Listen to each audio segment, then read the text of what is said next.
News state की खास पेशकश जनता बोले में आज हम अशोकनगर जिले के चंदेरी में हैं, जहां पिछले 11 दिनों से साफ सफाई नहीं है, जिस वजह से गलियों में कचरे का अंबार है और बीमारियों का संक्रमण फैल रहा है। जहां अस्पताल में लगभग 500-600 ओपीडी लोग पहुंच रहे हैं। इस तरह यह हालात बन रहे हैं, लेकिन शासन प्रशासन इस ओर कोई ध्यान नहीं दे रहा है, जिस वजह से गलियों में जहां गली से निकल जाओ वहां पर कचरे का अंबार ही दिखाई दे रहा है। लेकिन फिर भी आखिरकार प्रशासन इस ओर कोई ठोस कदम क्यों नहीं उठा रहा है, जिसके चलते जनता कहीं ना कहीं परेशान है। पिछले दिनों गणेश उत्सव, तीज और ईद मिलादुन नबी जैसे अनेक कई त्यौहार आए, जहां लोगों को खुद सड़क पर उतर कर की झाड़ू लगानी पड़ी। तो आखिरकार हम जनता से ही जानेंगे कि क्या समस्या है, कितने दिनों से शहर में सफाई नहीं हुई और क्या सफाई कारण क्या समस्या खड़ी हो रही है। आज चंदेरी को हेरिटेज बनाने की बात चल रही है। मोदी जी, यादव जी ये चंदेरी के विकास के लिए कितना प्रोत्साहन कर रहे हैं, लेकिन नतीजा ये कि शहर पूरा गंदा है। अगर शहर गंदा होगा तो कैसे हम विकास की राह पर चल पाएंगे, टूरिस्ट कैसे चंदेरी में आ पाएंगे। पिछले 15 दिनों से 4 त्यौहार निकल गए हैं और इतना गंदा शहर ऐसा कभी देखने को नहीं मिला। यहाँ एसडीएम है, नगर पालिका सीएमओ है, कलेक्टर साहब चंदेरी पर विशेष ध्यान दे रहे हैं, लेकिन चंदेरी शहर के अंदर की जो मूलभूत समस्याएं हैं उन पर विकास किसी नेता का या कहीं ना कहीं पत्रकारिता का, कहीं ना कहीं बस्ती के लोगों का कम है। हमें चंदेरी के विकास के लिए कुछ ठोस कदम उठाना चाहिए। अगर इस तरह सफाई नहीं होगी तो हम लोग को मिलकर बाज़ार बंद करने जैसी बातों पर विचार करना पड़ेगा, क्योंकि हम लोग गलियों में ना रह पा रहे हैं। गंदगी बहुत फैल रही है, बीमारियां फैल रही हैं। हमारी दुकान में 8 आदमी का स्टाफ है, 4 आदमी बीमार है, कैसे सर्वाइव कर पाएंगे बताइए आप हम।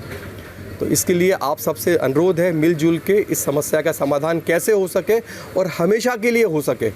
जो बार बार अभी पिछले रक्षाबंधन के पहले भी कुछ 5-7-10 दिन का स्ट्राइक हुआ था, फिर कुछ हल निकला, लेकिन आज फिर दोबारा उसी स्थिति में हम लोग खड़े हुए हैं। आप सबसे इस सहयोग की अपेक्षा करते हैं, हमारी बात ऊपर तक पहुंचे और ठीक तरह से इसका हल निकल सके। आप बाजार में बैठते हैं 24 घंटे, किस तरह देखते हैं आप इस झाड़ू जैसी समस्या को लेकर? बाजार में हर दुकान के आगे कचरा लगा हुआ है। दुकानदार सबसे पहले दुकान आगे खोलने के बाद दुकान के आगे की सफाई के लिए चिंतित रहता है। अब कोई कर पाता है, कोई नहीं कर पाता है। बाज़ार की स्थिति देखिएगा आप एक बार देखिएगा क्या स्थिति बन रही है और निकलना मुश्किल है बाज़ार में से। जानवर अलग परेशान करते हैं जो बराबर बाज़ार में रहते हैं। इसके प्रति प्रशासन की कोई जिम्मेदारी नहीं है, प्रशासन कोई ध्यान नहीं देता। तो आपसे अनुरोध है कि इस तरफ ध्यान दे के प्रशासन का ध्यान दिलवाएं, उस समस्या से निजात दिलवाएं। निश्चित तौर पर आप भी यहाँ पर जनता का जो नगर पालिका है शासन पे, उनको टैक्स देते होंगे, किस तरह की समस्याएं हैं यहाँ पर? समस्याएं तो बहुत दिन पे दिन बढ़ती जा रही हैं। जगह जगह गंदगी, कचरा ये इकट्ठा होता जा रहा है। देखो आप लोग, प्रशासन का कोई इस ओर ध्यान नहीं है और हम लोग प्रशासन का ध्यान इस ओर अवगत कराना चाहते हैं। तो इसी तरह ये माहौल चला तो यहाँ पर बहुत सारी असुविधाएँ खड़ी हो जाएंगी। तुम्हारे साथ दादाजी में, दादाजी क्या कहना चाहेंगे आप साफ सफाई के? अरे ये हर जगह जो है कचरे हो रहा है, हर जगह पूरे हर मोहल्ले में देखो आप, हर जगह। और कोई जाने कल जो है इनकी वो हुई थी, मगर सब लोग उठ के चलते हुए बेहतर वगैरह ये सफाई कर्मचारी ये 4 बार कर चुके हैं दिवाली से अभी तक, और ना उस पर कोई ठोस कदम उठाया जाता है। तो शासन को, ऐसा प्रशासन को ध्यान देना चाहिए। तो देख सकते हैं कहीं ना कहीं जनता परेशान है। और भी हमारे साथ भाई साहब क्या कहेंगे? भैया ये कचरा को ढेर देख लो यार, बाजार में बहुत गंदगी है आती वाली। आप खड़े नहीं हो सकते हो, प्रशासन ध्यान ही नहीं दे रहा है। सर बीमारियां बढ़ रही हैं, समझ में नहीं आ रहा क्या होगा। गंदगी के साथ तो जैसा कि बीमारियां अलग फैल रही हैं, वायरल चल रहा है, बता नहीं सकते आप। एक बार नज़र मतलब आपकी नज़र में तो होगा कि बस्ती की स्थिति क्या है, कैसे लोग बाग मैनेज कर रहे हैं इस चीज़ के लिए, लेकिन प्रशासन ने और कोई ध्यान नहीं दे पा रहा है। तो कहीं ना कहीं जो है शासन प्रशासन को इस समस्या को लेकर क्या जल्द कोई कदम उठाना चाहिए? बहुत जल्दी इसका निराकरण होना चाहिए। अगर नहीं होता है तो बीमारियां भी बहुत ज़्यादा फैलेंगी। आज 10 से 15 दिन के बीच हो गए हैं, लेकिन कोई भी सफाई मतलब निकलना भी दुश्वार हो गया है। मच्छर इतने हो गए हैं कि घरों में रहना मुश्किल हो गया है। बदबू से घरों के मच्छर हर चीज़ से अब इस वक्त बहुत ज़्यादा प्रॉब्लम हो गई है। अब तो कुछ ना कुछ होकर कोई ना कोई प्रशासन को उपाय निकालना चाहिए और ये पूरी सफाई साफ़ सफाई होना चाहिए ताकि हमारी चंदेरी फिर से वही सुंदर चंदेरी बन सके। आपको तो मालूम होगा ये पर्यटन नगर चंदेरी कहा जाता है, टूरिज्म प्लेस भी बहुत बनने जा रहा अच्छा पर्यटन है ये हमारा चंदेरी। यहाँ से बहुत दूर दूर से लोग आते हैं, यहाँ देखते हैं, लेकिन अब जब वो आते हैं और ये अगर यहाँ की गंदगी देखेंगे तो इसका ऊपर जाके वो अपने देशों में अपने गलत मैसेज जाएगा कि चंदेरी आप बोलते थे कि ऐसी है, लेकिन चंदेरी में तो इतनी गंदगी है। तो ये हमारे लिए, हमारी चंदेरी के लिए बहुत ही शर्मनाक बात है। इसलिए प्रशासन को चाहिए कि बहुत जल्दी से जल्दी इसका कोई निराकरण निकाल के और साफ़ सफाई करवाएं, हमारी चंदेरी को पहले जैसे सुंदर और स्वच्छ बनाएं। अरे बनाए तो स्थानीय विधायक को भी या कुछ ना कुछ कदम उठाना चाहिए। वो अपने वहाँ से कभी आए नहीं यहाँ पे, आते हैं खाली, नहीं आते भी हैं खाली, तो कब आते हैं जब अपनी हफ्ता वसूली करने, और एक बार आना चाहिए और वो करना चाहिए। क्या कि विधायक आज 20 दिन हो चुके हैं, प्रशासन कोई ध्यान नहीं दे रहा है, पब्लिक परेशान है, गंदगी फैल रही है, बीमारी का डर है, आने वाले समय में बीमारी फैल सकती है। निवेदन है प्रशासन से कि इसको सफाई करने की व्यवस्था करें तो बड़ी मेहरबानी होगी आपकी। तो कैसे कैसे आपके भी त्योहार आए, किस तरह से आपने तो हम लोगों ने सफाई की है, दिल्ली हवाई से लेकर बाजार तक हम लोगों ने खुद कचरा ढोया है, नाली साफ करी है, मैदान गली में सफाई की है, हम लोगों ने ठेले से कचरा ढोया है। श्रीमान जी से निवेदन है कि ये मेन रोड तो साफ कर दिया, अंदर जो बेचारे गरीब आदमी हैं वो सफाई नहीं कर पा, ढेर लगा है कचरे का, बीमारी होने का अंदेशा है, गंदगी बहुत फैल रही है। इसलिए मेहरबानी करके प्रशासन से निवेदन है कि आप सफाई करवाने की मेहरबानी करें। आपको भी भली भांति पता होगा कि नगर पालिका के सफाई कर्मियों की हड़ताल है। इस बीच गली गली मोहल्ले मोहल्ले कचरे का अंबार है, लोग परेशान हैं। क्या कहेंगे आप शहर में के नागरिक हैं? देखो, सबसे पहली तो ये है कि नगर पालिका के भी अनियमितता हैं। नगर पालिका के द्वारा भी जो कर्मचारी आज से 25 साल पहले के लगे हुए हैं, आज तक वो नियमित नहीं हुए, और नियमित होगा तो आज तक परमानेंट नहीं हुए। परमानेंट नहीं हुए तो इसमें कहीं ना कहीं नगर पालिका दोषी है। वो लोग अपनी हड़ताल कर रहे हैं, अच्छा है, करना चाहिए, अपनी मांग करना चाहिए, लेकिन उन लोगों का भी थोड़ा दोष ये है कि त्यौहार निकल गए, विमान जी निकले, उन्होंने बाज़ार में सफाई की अकेली, पूरा शहर गंदा पड़ा है। अभी 4 दिन पहले एक जुलूस था ईद मिलादुन्नबी का, तो मुसलमान समाज भाइयों ने खुद मिल के पूरे मार्केट की सफाई की, जहाँ जहाँ से उनका जुलूस निकलना था, उन लोगों ने खुद सफाई की। लेकिन व्यवस्था ये है कि इस व्यवस्था को बनाने वाले कौन है? इस व्यवस्था का जो बिगड़ी है वो व्यवस्था खुद नगर पालिका इसमें जिम्मेदार है। भाई अगर पहले ही आप इनको परमानेंट कर देते तो आज ये नौबत ही नहीं आती। दूसरी बात, आज आप नगर पालिका की बात करते हैं सफाई कर्मचारियों की, दूसरी बात जो वाटर बॉक्स में लोग लगे हुए हैं उनकी भी 8-8, 9-9 महीने यहाँ तो नगर पालिका की साफ सफाई की बात चल रही है। साफ सफाई के साथ में बोलोगे भी तो यहाँ का, आप अगर साफ सफाई पे ही देख रहे हैं तो वाटर बॉक्स वालों को भी तो देखो भाई, वही तो कर्मचारी, उनकी 9-9 महीने की तनख्वाह नहीं दी आपने भाई, उनके भी बच्चे हैं। सफाई कर्मचारी हड़ताल बैठ जाते हैं, आप उनकी तनख्वाह डाल देते हैं, वाटर बॉक्स वाले कहाँ जाएंगे? भाई नियम सबको बराबर होना चाहिए।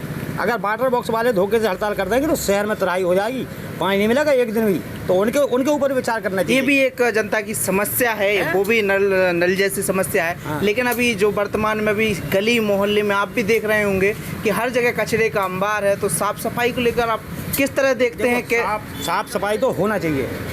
आपने 2 दिन हड़ताल कर ली, 3 दिन, आज 10 शायद 11वां दिन है आज हड़ताल को। पूरे शहर में आप किसी भी गली में से निकल जाओ, आपको चारों तरफ कचरा ही कचरा नजर आएगा। और अगर धोखे से महामारी फैल गई तो इस चंदेरी को महामारी से कोई बचा नहीं सकता, कोई भी प्रशासन कुछ नहीं कर पाएगा अगर महामारी फैल गई। प्रशासन से निवेदन है, जैसे आज सफाई हुई, आपने बस स्टैंड की सफाई की, निवेदन है अगर ये लोग हड़ताल से नहीं हट रहे तो एक अलग से कुछ भी करके बाहर के लोग बुलाओ, या चंदेरी के कुछ लोगों के लिए अलग से ऐड करो उसमें, तो वो सफाई करें। भाई सफाई तो चाहिए लोगों के लिए। आम जनता आपको टैक्स दे रही है, जनता को मतलब नहीं है आप क्या कर रहे हैं। जनता आपको टैक्स दे रही है, आपने कहा था आप पानी का डबल कर दो, आए नहीं है, आपने बोझ तो जनता पे डाल दिया ना, टैक्स लिया, टैक्स डबल कर दिया, बोझ कहाँ गया जनता के ऊपर।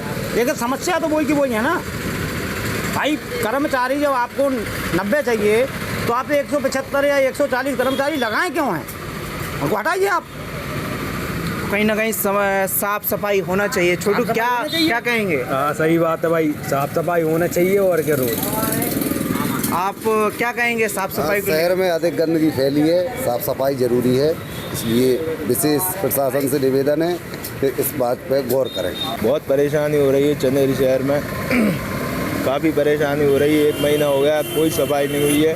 पूरे व्यक्ति परेशान है, मच्छरों से, बीमारियों से बहुत परेशान है। रोडों पे पानी भर रहा है, कोई विकास नहीं हो रहा है। और जल्द से जल्द हड़ताल ख़त्म हो और सफाई हो, यही अपन प्रशासन से निवेदन करेंगे और जल्द से जल्द ये सफाई हो। तो यह समस्या है सफाई को लेकर, आप क्या कहेंगे सफाई को लेकर?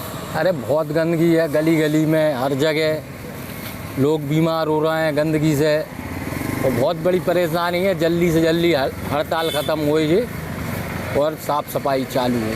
कहीं ना कहीं गंदगी है शहर में। अरे पूरी गली गली में गंदगी है, यही सामने गंदगी अपन खड़े हैं वहाँ भी गंदगी है, और हर जगह जिधर से निकलो अभी गंदगी दिख रही है अपन को।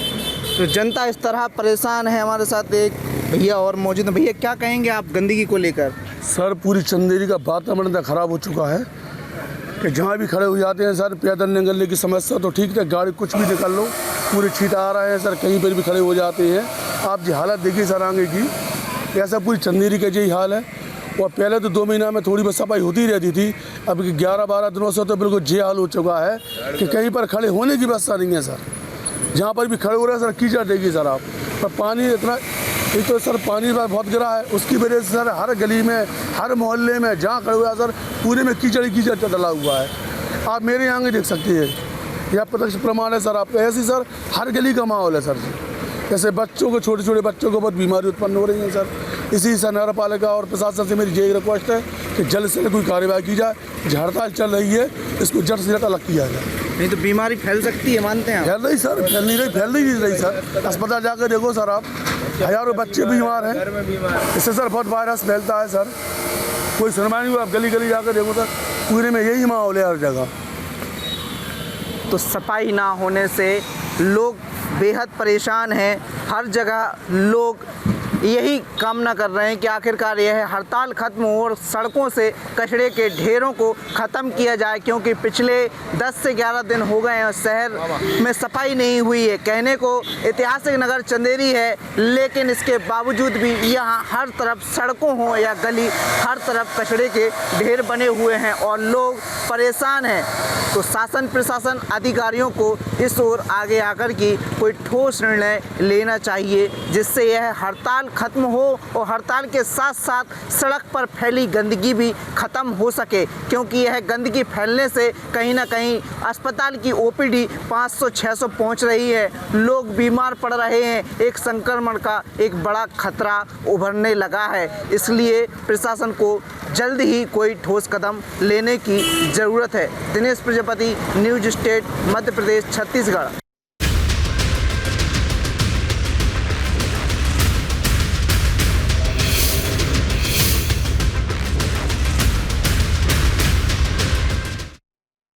इस वक्त मैं ग्राउंड जीरो पे हूँ, रामानुज नगर वन परिक्षेत्र के मैं मेंढरा गांव में हूँ।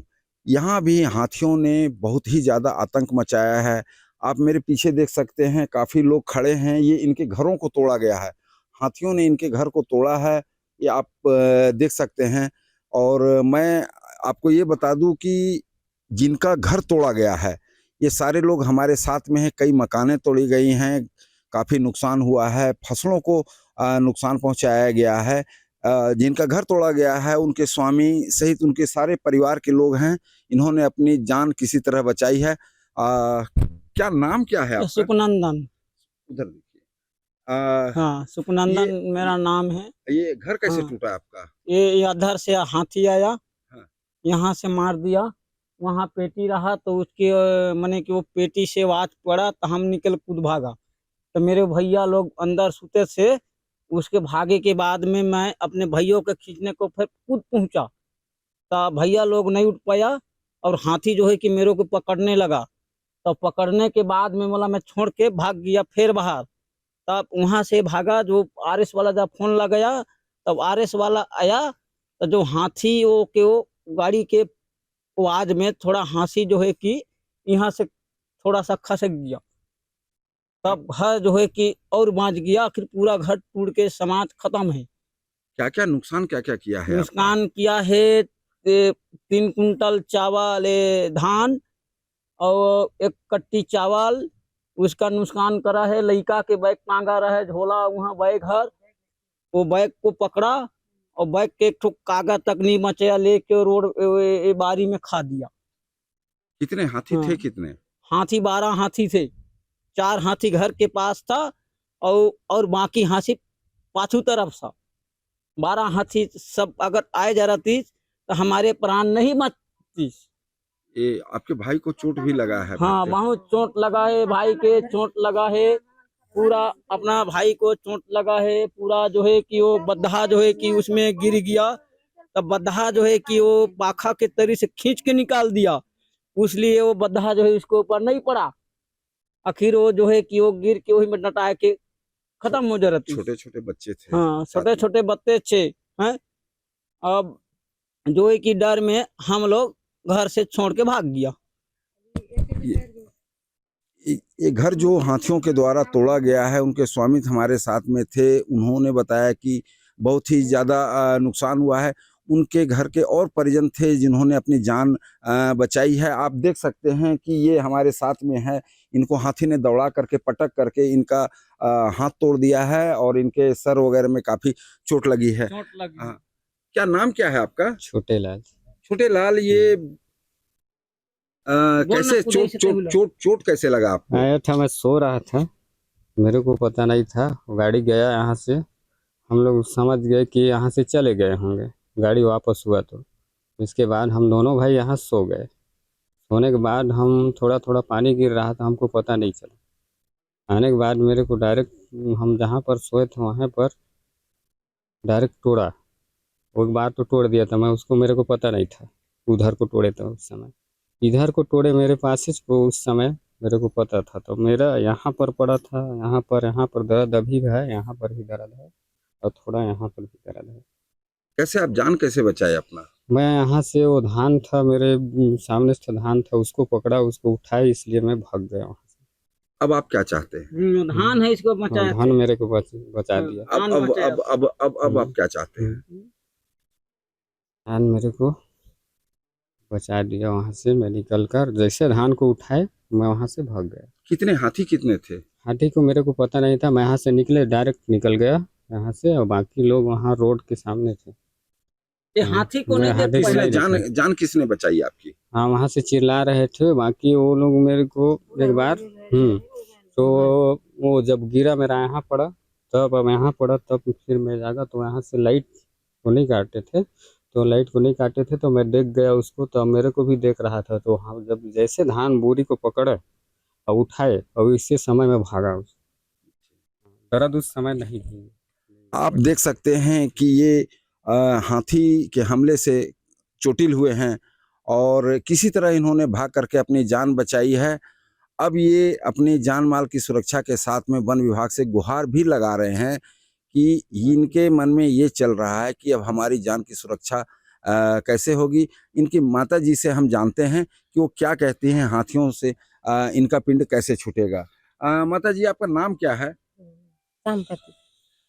श्यामपति जी, ये बताइए कि ये जो हाथी का जो हमला हुआ आपके घर में, हाथी ने आपके घर को तोड़ा है, तो ये कैसे हुआ? सुते लड़का मन, फिर हमारे घर महला करे गई तो बद के चल गई, तो हमन उठे के आए भक्का दे के उठाए बा इके तो रहते कहूँ इससे पार के कूदे रहते जोड़ रहते कहूँ पका दा भदल अमृत नहीं जान बचाए। कितना नुकसान हुआ आपका? कितना बहुत नुकसान है। क्या क्या खाया, क्या क्या हाथी? बोरी चाउर बताए वो बताइए मोन नहीं। ये इनकी बहू हमारे साथ में है जो प्रत्यक्षदर्शी थी। ये अपने पति के साथ और बच्चों के साथ में हाथी जब हमला किया है, घर को तोड़ा है, ये साथ में थी। क्या नाम क्या है आपका? अहिरमनिया। ये बताइए कि ये जो हाथी ने जो हमला किया आपके ऊपर में, घर को तोड़ा है, कैसे कैसे हुआ? सर जो हमन सुत रहे महतारी बेटा मन रही अंदर में, हमन सुतन के बाद में इतने पानी आए लगी, हम सुतन तक हम नहीं जान, फिर 11 बजे सुते लागन हमन, तही पेटी लही यही जल फोरिस, तही घर हम सही पाए तो उठ के लइका ल चचकाए तो उठ के भागे, तो लइका गिर के बदले तही जो धान कर रहे ओहू ला खाए देहिन, चावल भी खाए रहे ओहू ला खाए देहिन, इजा कर रहे ओहू ला खाए देहिन, भात भी कह रहे हैं वो लोग खाए दही डेगची भाड़ा आपको पूरा, कैसे हाँ। पता चला कि हाथी घुस गया आ है? गया, देखिए पेटी है पाज गया। अच्छा मैं तो मैं सोचे कि ये जात में कहीं कर्म खेले, तो ये मैं कहा था हम नहीं उठाते तो कर में कहा था कैसे तुम, तो कहा था उठा हाथी है फोरत थी, तो कहा उठे तो एला उठा उठ बेटा, मैं कहा माँ तो हाथी है फोरत थी जैसे, तो कहा उठी बात से भैया हम नदी चल रहे, तो कहा फिरें हमन, तो फिरें तो इनके घींचत रहन हम, तब लेते इनके नमरत रहे, तो ये घेर में कहें भैया चलो भागी, फिर चलो भागी इससे, तो वही धान ले दे ये पाल चाउर लेके है निकालत रहे। बच्चे को भी चोट लगा? गिर गए हमन, हो जाओ गिर गए हमन, धानदारी हमन गिर गए। इस महिला ने अपनी आप बीती बताई कि ये किसी तरह जान बचा करके घर से भागी अपने बच्चों को लेकर के। हमारे साथ में गांव के जो प्रमुख हैं, जो सरपंच कहे जाते हैं, हम उनसे बात करते हैं कि आखिर सरपंच जी ये बताइए क्या नाम क्या है पहले आपका? मेरा नाम बिशंबर सिंह उइके। बिशंबर जी, ये मकान जो टूटा, हाथी का हमला कैसे हुआ और गांव में कब से हाथी है? गांव में 4-5 साल हाथी यहाँ आने के लिए रास्ता बना लिए हैं इस यहाँ पर। तो इतना हाथी से अब घर टूट रहा है, प्लस और जान माल की भी हत्या होता है इस क्षेत्र में। तो ऐसा ही हर साल आकर किसी दूसरे पारा में, हर पारा में घर तोड़ता है, किसी फसल नुकसान पहुंचाते हैं, किसी का पैनल नुकसान पहुंचा देते हैं। बस अनेकों प्रकार के ऐसे ही इन लोगों को क्षति करते रहते हैं। तो हमारे गांव में जीने के लिए इतना, जान माल बचाने के लिए इतना परेशान है यहाँ कि कब हाथी पहुंच जाएगा, कब कहाँ पर घुस जाएगा, इसका कोई सीमा नहीं है। और फॉरेस्ट विभाग को आते हैं, अपना ड्यूटी पकाते ही रहते हैं। तो इनसे फॉरेस्ट वालों से भी कोई शिकायत है आपको? नहीं है, फॉरेस्ट वाले अपना ड्यूटी पकाते हैं, गांव में हल्ला करते हैं कि अपना घर से ना निकलें, हाथी जंगल में है तो जंगल तरफ ना जाए, से उन अपने सूचना देते रहते हैं सुबह शाम। अब तक गांव में कितना नुकसान हो चुका है हाथियों से? तो हाथी से फसल तो बहुत नुकसान हो चुका है, और घर में से 2 घर तोड़ा है। आज इस वर्ष तो 2 घर दिखा है, लेकिन आने वाला समय पहले 2 घर अगले वर्ष और तोड़ा था। एक जो आपके ही गांव के हैं, इनको काफी चोट लगा है हाथियों से, हाथियों ने हमला किया, ये किसी तरह अपनी जान बचाए हैं, इनका इलाज वगैरह कैसे होगा? तो इसका इलाज हॉस्पिटल में तो इसको भेजा गया था, लेकिन अब फिर बाद में विभाग इसको, अभी तक जानकारी विभाग को पता है कि नहीं, इसको मेरे को भी पता नहीं है, क्योंकि वहाँ पर बैठक में था मैं भी उस दिन, हाथी वाला और टारज बट रहा था उस दिन, तो ये सामने नहीं आया, तो मेरे को भी ध्यान नहीं है। ये बताइए कि हाथी से सुरक्षा के लिए गांव वालों के लिए आप कुछ उपाय किए हैं या वन विभाग कोई उपाय किया है? तो अभी तक तो टार्च वगैरह कुछ दिए? टारच 2 दिए हैं मैंने, वन विभाग तरफ से, मैंने विधायक के माध्यम से बंटवाए हैं, एक टारच दिए हैं मैंने पारा पारा में, जिसके घर एकदम नजदीक है, जंगल के नजदीक है, उसके एक टारच दिया गया है। हाथियों से यहाँ की आम जनता परेशान है, ग्रामीण परेशान हैं। हाथियों के हमले से काफ़ी घरों को नुकसान पहुँच रहा है। इनके जान माल की सुरक्षा को लेकर के ये स्वयं ही चिंतित हैं। आइए जानते हैं कि ये क्या अपनी जान की सुरक्षा कैसे करेंगे? कैसे करिएगा आप अपनी जान की सुरक्षा? अब का करब साहब, जंगल के घर बनाए हैं, अब आएगा तो भागे करब, कोई तिले आई हाथी तो सही बात भागबो। परिवार में किसी की मौत भी हुई हाथी के हमले से अभी तक? नहीं, मौत तो नहीं हुआ है सर, है ना। हाँ, मौत तो नहीं हुआ है, खाली चोट लगा है, चोट लगा है, भैया को चोट भी लगा है, बस मौत तो नहीं हुआ है, नुकसानी भी बहुत पहुंचा दिया। अच्छा, हाँ। आप सरकार से कुछ चाहते हैं? क्या है, परेशान है इतना? तो अब सरकार भाई वाला देही कि नहीं देही तेला सरकारे जाने, हम के थोड़े जबरदस्ती कबो कि दे सरकार हमन ला घर। तो आपका पेट कैसे चलेगा? आपका घर का खर्च, आपका पेट कैसे चलेगा? तोला मांगबो नहीं, और देही तो बनी, और नहीं देही तो कहाँ ले बनी नहीं। तो मतलब घर टूटने से सारे हाँ। खाने से भीख मांगने की साल स्थिति आ भर- गई है। साल भर में घर ला बने पाए रथन। अब कई दिन साले वाला घर ला बनाए हन, अबे ए ला जे बनात ले उधर अभी देखिए, पानी उधर गिरता है। देखिए। हाँ, हैं? पानी गिरत है, अभी पानी बरखा में घर ला कहाँ बनाऊं। अच्छा। अब मोर लहे राय के जगह नहीं, वो रुक तरी महुआ तरी रहा था। महुआ के नीचे रहते हाँ, हैं। महुआ नीचे रहा था। अब पूरा कितने तो परिवार टूट गया हैं? घर में हैं? कितने लोग हैं जो आप हम लोग महुआ परिवार पेड़ के जो है, नीचे रहते हैं? हाँ, हम 3 लोग हैं यहाँ, और भाई लोग मन दूसरा जगह रहते हैं। हम 3 लोग, एक थे अपने घरवाली है और छोटे बच्चा है। हम 3 लोग यहाँ रहते हैं। तो अभी अभी अभी अभी महुआ के नीचे रह रहे हैं। महुआ के नीचे अभी जो है कि खाना कैसे चल रहा है खाना आपका वही पेट? तो थोड़ा सा झोपड़ी बनाए हन, अच्छा, उसमें खाना बना था और वही जो खा था। तो गांव वाले मदद हाँ। करते हैं? गांव वाला भी हाँ मदद भी करीन है, जगह दहीन है कि आवा रात के मत रहिया ओ जगह जंगल धरी आई केन्हा ओकर से जब कोई जा सुई जइहा कथे एठे ना खाना पीना खइहा ते कर के सुई जइहा कथे, रात के घर मत रहिया इसी। हाथियों के हमले से जो इनकी नुकसान हुई है, इनकी आप बीती इन्हीं के जुबानी आप सुन रहे हैं। अब आने वाले समय में वन विभाग की ओर से इनकी जान माल की रक्षा के लिए क्या होगा यह तो वन विभाग वाले ही बताएंगे। सरकार से ये गुहार कर रहे हैं कि कुछ मदद करो, क्योंकि ये व्यक्ति जो पूरी तरह से बर्बाद हो चुके हैं, हाथी के हमले से काफ़ी चोटिल भी हुए हैं। आज इनकी स्थिति ये हो गई है कि ये महुए के पेड़ के नीचे किसी तरह रह करके गुजर बसर कर रहे हैं। ग्रामीण अपने घरों से खाना ला करके देते हैं तो ये खाना बनाते हैं और खाते हैं, इसी तरह इनकी ज़िंदगी चल रही। आखिर हाथियों के हमले से इस प्रकार के जो हो रहे हैं ये कब तक चलेगा? Sushil Singh, news state, Surajpur.